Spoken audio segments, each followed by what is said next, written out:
First is the accrued income or accrued receivables. So these are income earned but not yet received. So this is when a company has performed services or sold goods to a customer. It should be recognized as income even if the amount is still to be collected at a future date. So even if wala pa nato siya na-receive, again, we need to recognize an income. So for example, remember you're going to prepare this at the end of the reporting period. So if they're using calendar year, so every December 31. So you need to prepare these items or these entries on December 31. Okay, that's why the date here is December 31. So you have 1 month interest is earned but not yet collected. So this is an accrued income. So you debit accrued interest receivable, okay? Or you can simply write interest receivable. You can omit the accrued because it's understandable na if it's in an interest receivable, then that is part of the accruals, okay? And then you credit interest income. Okay, dili butangan og accrued kay pag nabutangan na ninyong accrued interest income, it is the same with accrued interest receivable. So parehas na sila. So that's why interest income ra gyud ang imong i-credit.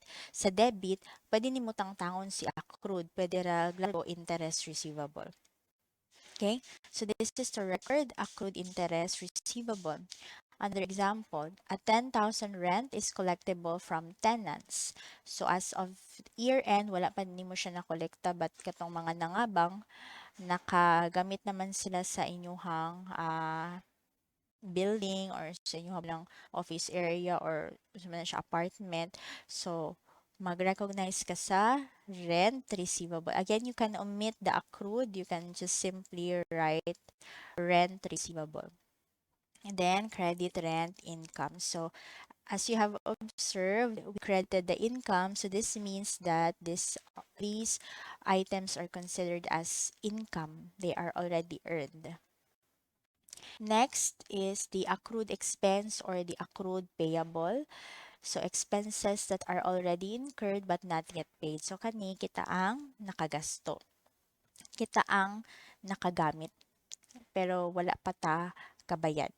So if a company incurred, used, or consumed all or part of an expense, that expense or part of it should be properly recognized even if it has not yet been paid. If such has not been recognized, an adjusting entry is necessary. For example, an interest for 1 month of a 120-day 12,000 note payable was not yet paid. So, kita may nangutang ani. So, wala pa nato nabayaran ang isa ka bulan.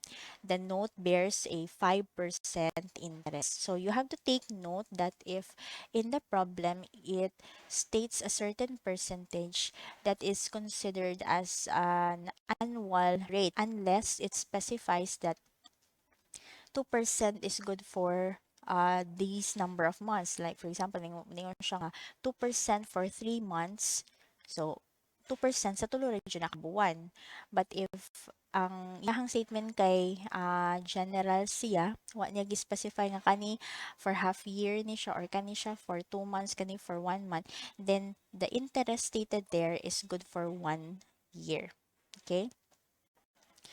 Uh, Next is if the problem states it's by day basis, so dapat po ang ato ang fraction would be in the number of days. Okay?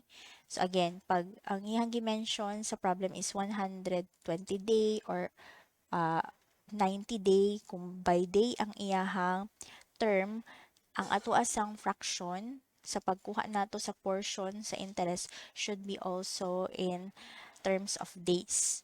So, how do we get the interest here? So, this is the solution. So, 12,000 is the note payable. This is our principal. You multiply the interest because the basic formula for interest is principal times rate times time. So, mana siya. So, this is again our principal that 12,000. 5% is our rate. And then this is our time. Okay? So you have 30 30 days na siya because ingon man siya nga 1 month nga interest. Ang loan or ang note payable is good for 120 days.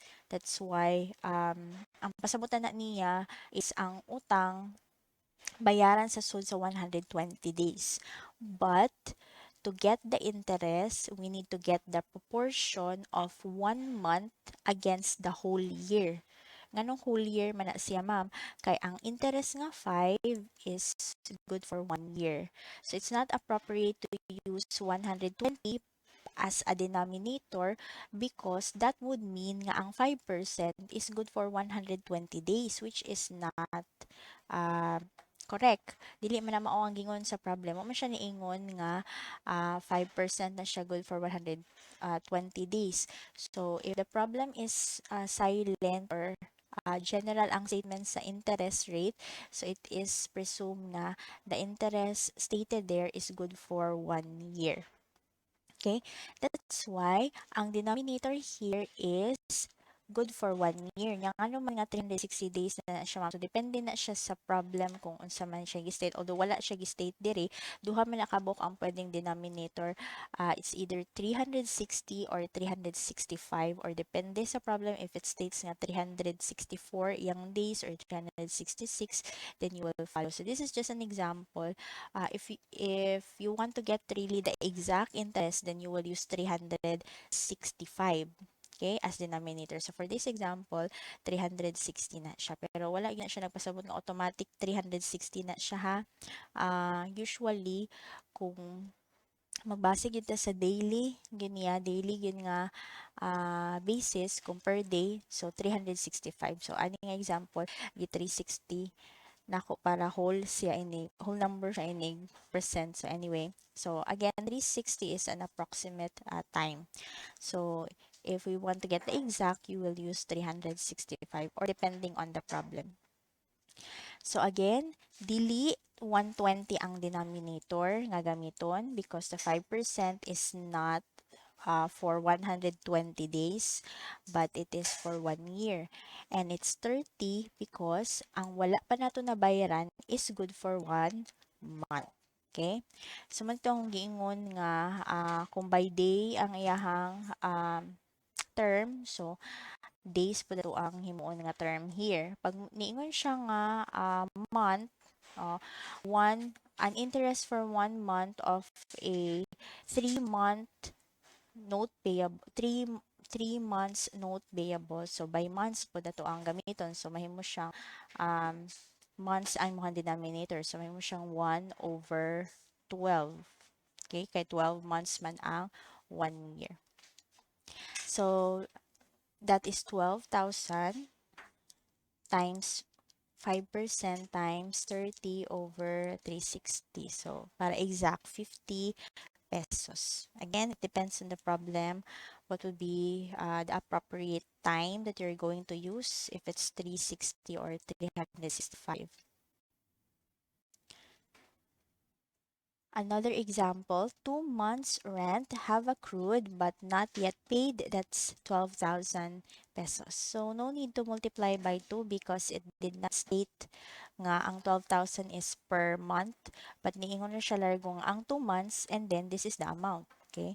If niingon siya nga 12,000 ang monthly rate, then you're going to multiply that by 2 because since that is 2 months. But since largo naman gi-mention ang amount, so this is presumably the 2 months na gini siya nga rent. So you have rent expense, credit, accrued, rent payable. Again, you can omit the accrued. You can just simply write rent payable. If you like this video, don't forget to click like, subscribe, and hit the notification bell to be updated with the latest video lessons. Thank you for watching.